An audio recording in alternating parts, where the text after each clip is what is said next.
Hello and welcome to my November favourites video. I didn't do a favourites video in October, so there's a few little things from October that are going to trip through into this video. But basically it's just going to be a chat about some of the decks, books and other things that I really enjoyed in the month of November. I don't know about you, but November, as we are getting towards the end of the year and all of the regulations and the challenges and the difficulties of living through this COVID pandemic. It has been quite challenging, to have the stamina to keep going and keep positive, and some of these are some of the things that have brought a bit of fun to my days over the month of November. So first of all, I'll have a chat about decks. And the main deck that I use through the month of November is the Afro Goddess Tarot Arcanas by Andrea Furtick. I have filmed a full review of this, but I haven't posted it yet onto my channel. But this is a lovely deck. I actually started working with it before the end of October, whereas I had been working with the Dark Mansion Tarot, and I wasn't really enjoying the Dark Mansion Tarot that much, and I decided to switch over and start using this, and I have really enjoyed working with it throughout the whole of November. I used it for daily draws and I used it for other readings that I was doing as well, and it's just been a really lovely deck to work with. I mean, on a lot of levels, obviously you can see more details in my full review when I post that, but I mean, on a tactile level, it's a really beautiful deck to work with. The feel of the cards is lovely. They even smell nice, whatever way they've been printed, the ink that's been used, and the images are lovely and it reads really well. And yeah, I've just really enjoyed working with this deck through the month of November. So towards the end of November then, I have just been feeling this kind of, I guess it's like a desire for something comforting and familiar, and I have decided, instead of using a tarot deck for the last week or so, I had switched over to using the Wisdom of the Oracle by Clef Baron Reid and Jenna Della Grottaglia. This is a deck that I've had for a really long time, and if you want to know a wee bit more about my history with this deck, I did make a video. It was in response to a hashtag, I think it was My Deck and I, about sort of the story of a deck that you have a particular relationship with. And I'll try to link that below. But I really, I love this deck. I mean, as you can see, it has really beautiful imagery. But for me, I have a very particular connection with this deck. It reads very well for me. As you can see, I use it with reversals, which is part of what the way the book is written. It includes a protection message, which is the reversed image. But it is a really it's a nice deck to work with, and I have been pulling 2 cards from this for the last week or so for my daily draw instead of using a tarot deck, and there's just a kind of familiarity with this deck that seems to be just sort of what I've needed over the past week. So those are probably the 2 decks that I've enjoyed working with the most through the month of November. I've got a few new decks this month, which I'll show you now, and one that I have been also using quite a bit is this little mini deck. So this is called Inspired by Frida, and it's by Akal Pritam. So the art isn't Frida Kahlo's art. It's sort of art inspired by Frida Kahlo, and there's no book or anything, as you can see. So it's a little kind of an affirmation deck, and the cards are really tiny. So let me see if I can show you compared to a standard tarot card size. So that's a standard tarot card. So they're quite small, and then they're landscape as well, which is kind of unusual. So they've got some art in terms of like pattern and a portrait of Frida Kahlo on the picture side. And then on the reverse, there is a little affirmation. So scatter the seeds of your untamed tender dreams with your singing fingers. So you can see they're quite poetic little affirmations. So I've been pulling one or two of those alongside the cards from the Wisdom of the Oracle, since I got this, and that's been a nice pairing, and it is a nice deck to look at, but also there's a beautiful sound of this deck.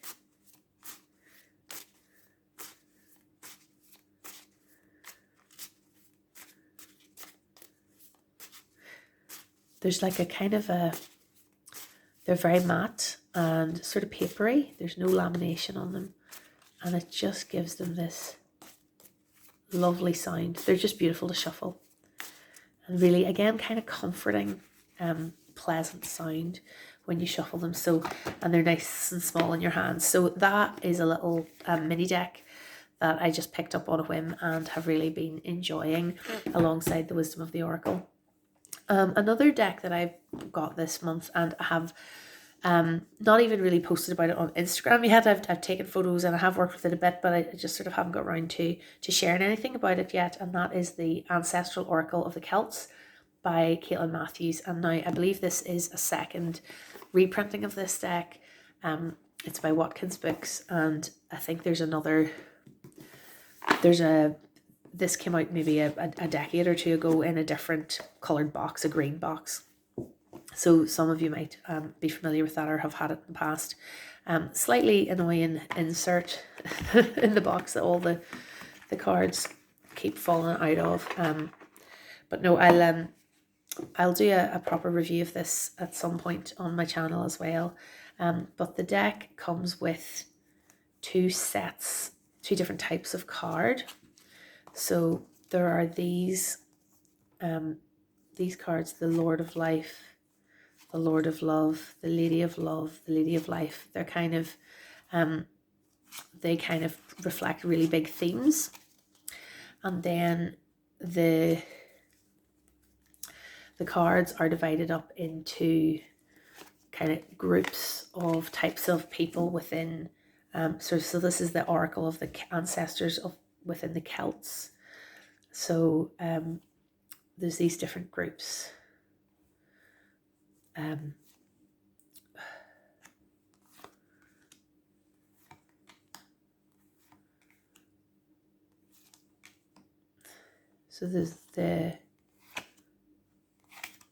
So and each card then has its own message sort of from that ancestor.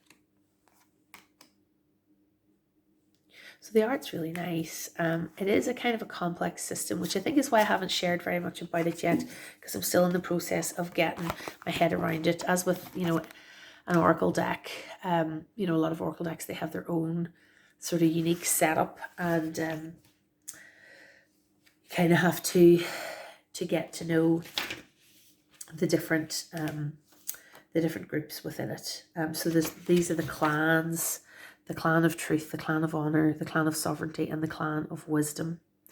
And then there's equivalent kind of levels within each clan and so on. But the messages on each card, there's a kind of a page of information on each card and there's like a daisel and tuathal, which is like clockwise and anti-clockwise meanings. And again, it's one of those cards that's a Celtic but and uses Irish elements, but isn't Irish exclusively. So I haven't quite got my head around the whole system, but this is a new deck that I got this month, and it's really an interesting one. And I have done one kind of full reading with it that I really enjoyed and got a lot out of. So this is the box. I'll have to do a separate review of it, but as you can see, I'm still just getting my head around that. That's one of the new decks that I've got this month. Speaking of decks, new decks and getting decks, this month there was a really good hashtag going around that was started by Moonbaby's channel, which is hashtag Tarot Collector, and I did that hashtag and I uploaded my response to that, and it's out of date already because the oldest deck, this is now my oldest deck. I picked this up at the very end of October. I actually got this on Halloween. This is a 1972 Rider-Waite-Smith blushing full that I picked up in, as it was like a chance find in a charity shop. Now, I didn't get it like at a bargain price, like the charity shop knew what they had, and it was in sort of a special display case. But this, I mean, the cardstock in this is absolutely gorgeous. And I have filmed a separate review just about, or a separate video just about getting this, which I've already posted to my channel. So I don't want to spend too long talking about this, but it is lovely. And it, you know, it, I suppose part of becoming a bit of a tarot collector, I feel like this month I've stepped things up a little bit by actually getting this, because I never really thought I was the kind of person who was going to want to have another, like I have the Centennial edition. I didn't really think I would ever really want a second copy of the Rider-Waite-Smith, but when I saw this and it was affordable, you know, expensive but affordable, I really didn't want to pass it up. And yeah, the tarot collector hashtag seemed apt considering some of the purchases I've made this month, and I really did enjoy watching. And if you haven't checked out the tarot collector hashtag yet, you know, do, because there's loads of really great, I've loved watching the videos and seeing some of the weird and wonderful decks that people have in their collections. Another new deck purchase that I have made this month, or within the last 2 months, is this first edition of the Spirit Keepers Tarot by Benabel Wen. And I have filmed a video all about getting this deck, which I haven't shared yet. I haven't uploaded yet. But I have had the Vitruvian edition, which is the second edition, but I had been really sorry not to get the first edition, and I had been talking about that with Julie from Peekaboo Rose channel, and she actually offered to sell me her copy of the Spirit Keepers Tarot first edition, because she is definitely planning to get the third edition when it comes out next year. And yeah, so she suggested a price. I accepted, and we and I bought it from her, and she sent it over to me, and it was just a lovely, seamless process. I was so excited to get, I mean, I can't even tell you how excited I was when this arrived. This is a deck that I had really kind of given up that I would ever be able to get, because the prices that people had been selling it for in buy-sell trade groups and on eBay, you know, was a lot more than the price that Julie suggested. And while this is now, again, Tarot Collector is now out of date, because this is now my most expensive deck based on what I've paid for it, it was affordable in a way that some of the prices that people were asking, you know, sort of on the open market, wasn't affordable. So it was just really excited to get this. So this has definitely been one of the highlights of the past month or two, was getting this deck. And as you can see, it's still in order, because I'm sort of tentatively starting to work with and study it, but really excited to get this. And that was all down to the lovely Julie at Peekaboo Rose. So if you aren't familiar with Julie, I'll put a link to her channel below, but I'm sure you've seen her stuff before. So one other kind of YouTube highlight for me, apart from the hashtag Tarot Collector, which I really enjoyed, is and I'm just going to have to tell you this little story, because I've nothing in particular to show you to go with this story. But I came home from work one day, and I turned on the computer, and, you know, I saw that there on YouTube, James Feeney was having a live chat on his channel.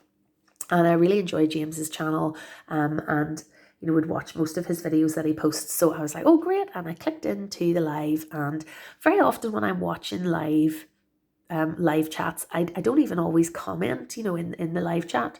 But on this occasion, I, you know, said, hi, everybody, and a few people responded. It was really nice. And then suddenly James turned around and said, oh, Hazel Jane Tarot is here. You won the giveaway. And it turned out that James had done a giveaway for reaching a milestone on his channel, and I had put my name in the hat for that. And he had drawn the names earlier in the live when I was still at work. I hadn't got home yet. And so when I had joined the live chat, And then everybody knew that I was one of the people whose names had been drawn. But nobody said anything in the chat until James announced it to me, you know, on camera. And it was just one of those, honestly, it was just a magical little YouTube moment that you couldn't, you know, it really, sometimes when you're watching things on YouTube, you know, everybody, it's a little bit like television, you know, and you're not really connected. And then, you know, you have these moments where you realize that this person that you know, that is talking to you from their house on, you know, in another country, halfway around the world, and you're actually all talking to each other, and that sort of connection of community, plus the huge excitement of winning the prize. I mean, I never win things like that, so. I think the prize included, like, there's a tarot deck that I don't have, and a book on astrology, which I know very little about. So that'll be really interesting to dive into. And I think there was a crystal and a one-card reading from James as well, which is great and really exciting. So that is, I believe, winging its way through the skies or on a boat somewhere on its way to me at the moment. So that's really exciting. So yes, winning that competition and that little moment on YouTube with James Feeney on his channel, and everybody watching that live, that was not just a YouTube highlight, that was just like a highlight of November for me. It was a great wee moment. So let me think then, a few other highlights of November. I started picking up some Christmas presents for people. And one of the things I've bought as a Christmas gift for one friend, and then as a little present for myself, was a couple of art prints that I want to show you. And I'm probably going to have to move the camera to try to get it in, because I've framed this already. So this is a print of a piece of art by an artist called Ellen Bowler McCartney. So Ellen Bowler McCartney is a good friend of mine who I've known for many, many years. And the style of art is kirie, which is a type of Japanese paper cutting. And this, as you can see, this print, this is not textured like, but the original piece, the black lines are, sorry, this creaky floorboard as I've stood up to try to let you see this. The black lines are cut as one piece. So she makes a drawing, and then transfers the drawing onto black card and cuts it out. And then all the pieces of colour that you can see, like from the fingernails or the clothing, these are all separate pieces of paper that are then added into the back of the frame to layer up the picture. So it's actually the original piece is kind of layered, whereas this is a print then made from a scan of the original. And I know some of these are kind of origami papers and things like that, but some are also, like, these would be painted papers that she's painted herself. So this piece I just think is really, really striking, and I bought a print of this just for myself. I'm going to hang this up in my house, and as you can see, I've framed it and all already. But Ellen's work is really very intentional. Oh, sorry, my tripod is falling over. Ellen's work is really kind of intentional and has a lot of message with it. And I'm just going to read you the story that she sent me that goes along with this piece. So she sent like a little handwritten note of the story. So this piece is called Wholehearted, as in WHOLE, hearted. It says, "This woman appeared to me in a dream. She looks neither good nor bad, and there is a twinkle in her eyes, and she floats on the clouds. A cake box rests on her lap. She reaches her hand into the box and rustles about for a moment, searching. From the box she pulls out a tiny piece of paper with a heart on it. 'You have a tiny heart,' she says. 'No, I don't,' I argue through sobs. 'My heart is big.' Hot tears flow down my cheeks. She looks knowingly into my eyes and says, 'Well then, if you have a big heart, you have space to feel the bad things too.' The end. I wake up feeling thoroughly schooled with dream wisdom."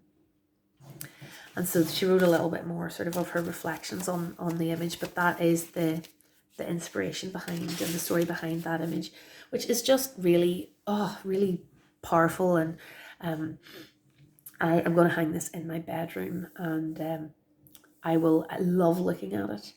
And this, I do have one original piece from this artist, but it's stuck to the wall, so I'm not able to take it off to show you. I've had it for a few years. And then I've also bought this print. Now, I haven't framed it yet, but I'm going to put it in a very similar frame. So that is just so, the colours are just so vibrant. I think it is coming across fairly well. They're just really bright jewel-like colours, and for this to be a print of the original, I'm really amazed at how vibrant the colours are, because the prints are really affordable. She charges a few £100. I think it's about £200 for the originals, but the prints are only £20 each, you know, which is a bargain to get a lovely piece of original art. And look at the detail, the little hands, it's just gorgeous. So the person who I've bought this print for, I'm going to give them the framed print as a gift, is I don't think they watch my YouTube channel, so I don't think they're going to have their Christmas gift spoiled, but they have a little boy and a little girl, and I think this will just be lovely in their home. And on the back of the piece, the artist has, you know, handwritten the story for this piece as well. And this one was called Onwards and Upwards. And she says it's inspired by travel, childhood, and moving on. So I am going to see if I can link Ellen Bowen McCartney's maybe Facebook page or her Instagram or something. I know she's not on YouTube, but she definitely is active on Facebook and Instagram below. And I think if you love, especially if you love Oracle and things like that, I think you really would love her art, because every piece tells a gorgeous story, and they're really they're just really nice pieces. And I have been on at her to make an Oracle deck for years, because I think her work would make a fantastic Oracle deck. But I know she's just, you know, she puts a lot of time and effort into creating all these original pieces, and it's lovely to have some more beautiful art for my home. So that has been a real highlight of the month of November as well. A couple of other things. Oh, this I picked this up. I don't think I've shown this to you before. This is a quartz crystal. The lady in the shop told me it was called a golden healer crystal, or golden healer quartz. So it's really, really nice colours and really nice polished sphere. So that's a nice thing that I have had for a little while, and I'm just sort of, it's kind of up in my bedroom at the moment.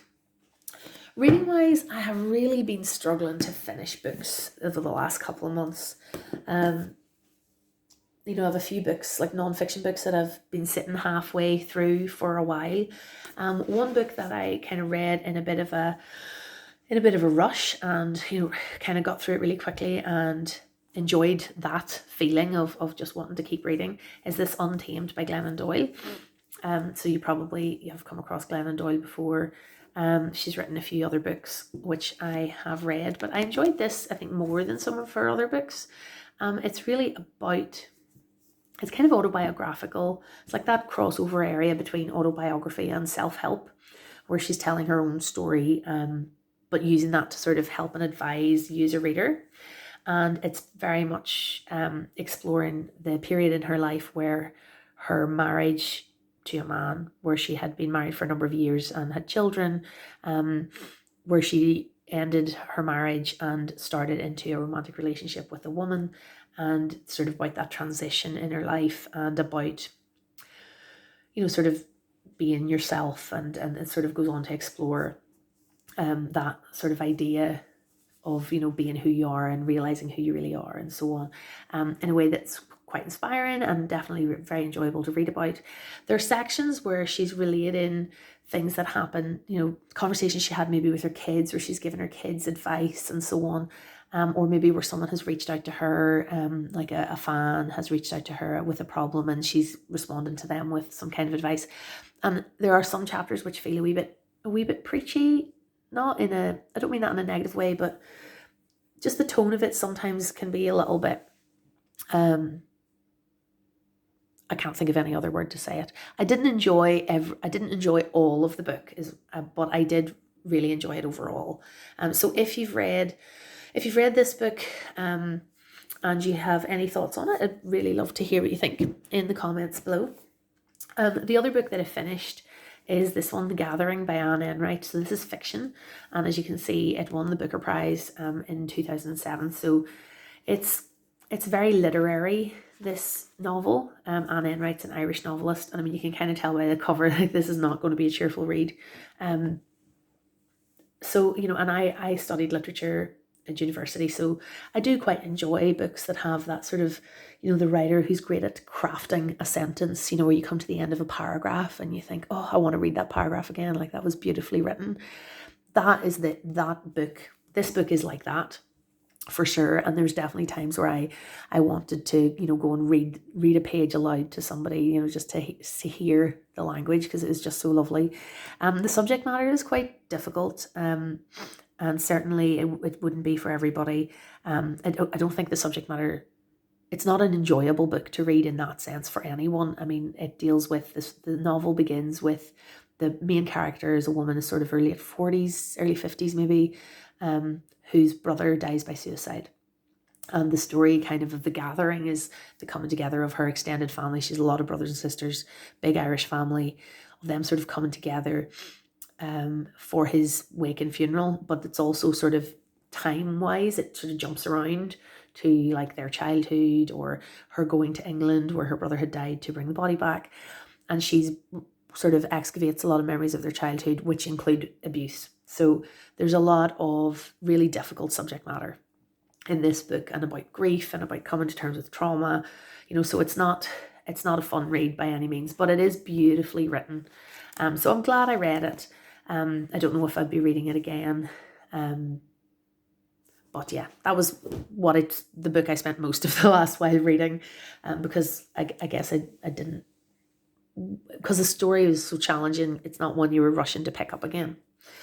So just like I kind of went back to the Wisdom of the Oracle at the end of the month for something familiar, I have found myself drawn back to read now at the end. This is what I'm reading at the moment.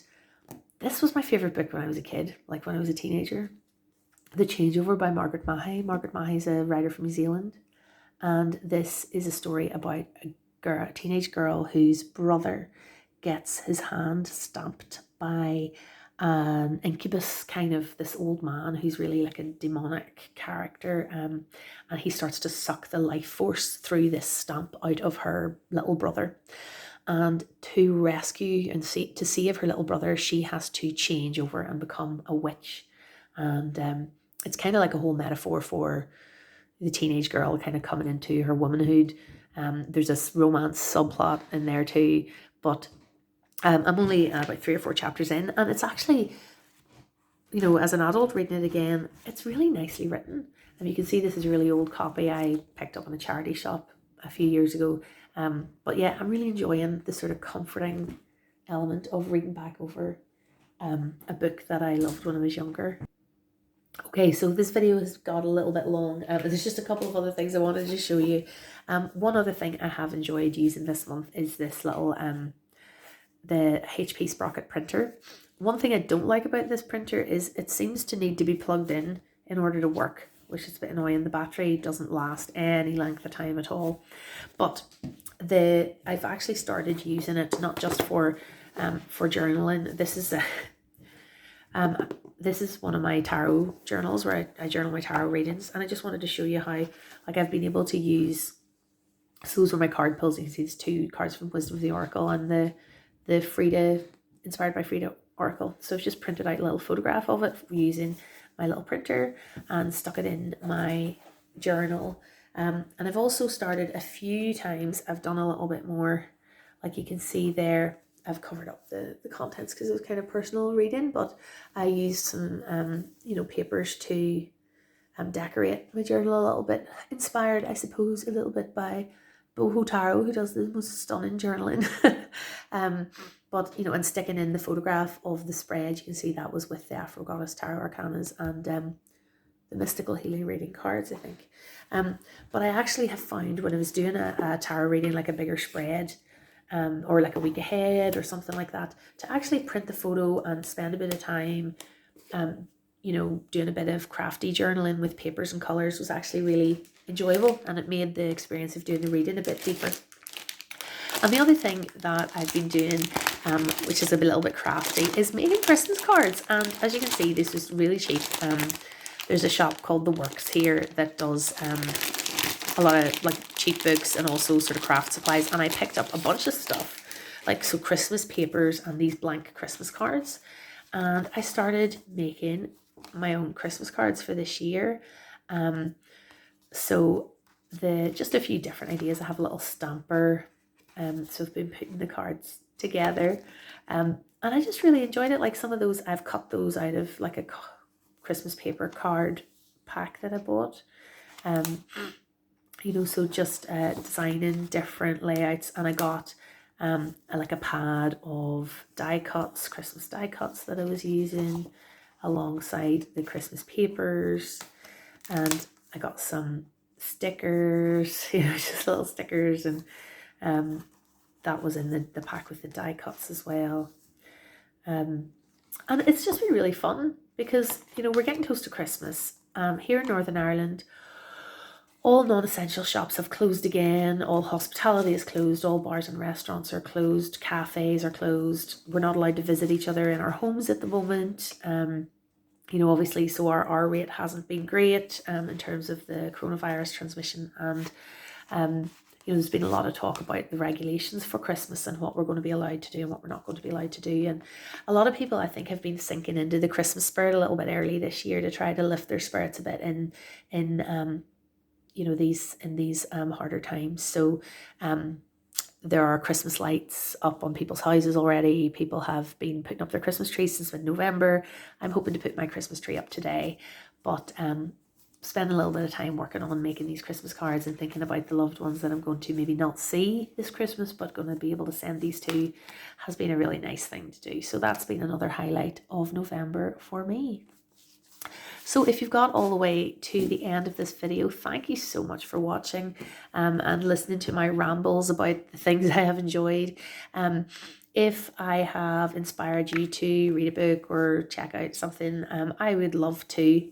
I would love to hear about that in the comments below. If you have also been self-medicating through these challenging times by becoming a bit more of a tarot collector than you were before, I would love to hear about that too. I'm sure I'm not the only one. Yeah, I've just really enjoyed this month, some of the connections that I have made through the tarot community. And so I hope you all have had, I guess, the end of November. So if you're in the US, you've had Thanksgiving. We don't do Thanksgiving in Ireland, but I hope you had a lovely holiday, however you were able to celebrate it.